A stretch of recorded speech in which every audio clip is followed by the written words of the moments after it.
matiende nang'o ang'o momiyo ket tenge odiochieng' maket kod mar chiwo puonj kotudore kod ng'ol mar obwongo kata autism. Ka bende ilerno mana matin bende kotudore kod Riziki Sos. Kamano Joyce.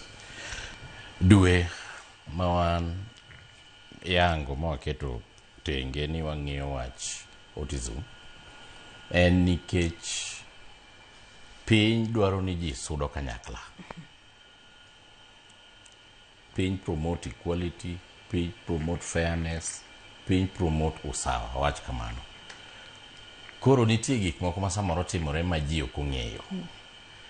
To koro iketo tenge odiochienge moko ma koro inya wach wechegi mondo ji obed gi ng'eyo.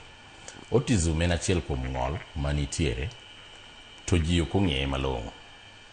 Ma samoro jomoko nyalo we ni ng'ama nigi autism en janeko, to ok en janeko.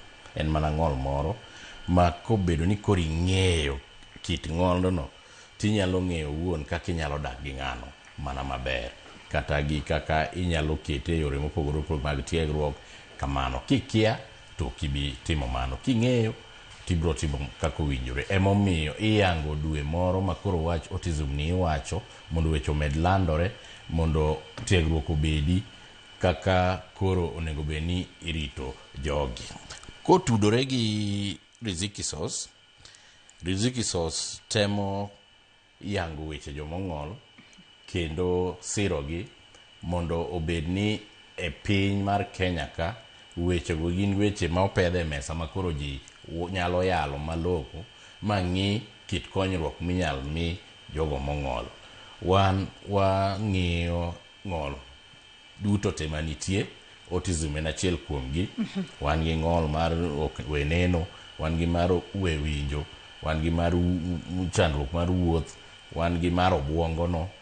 Koro magi te wang'iyo, to sana sana wang'iyo ni to ere kaka de watim ma piny koro mi jogi nafas mar timo gigegi gin giwegi ma ok obedo ni koro ging'iyo ni jomoko ema biro to konyogi.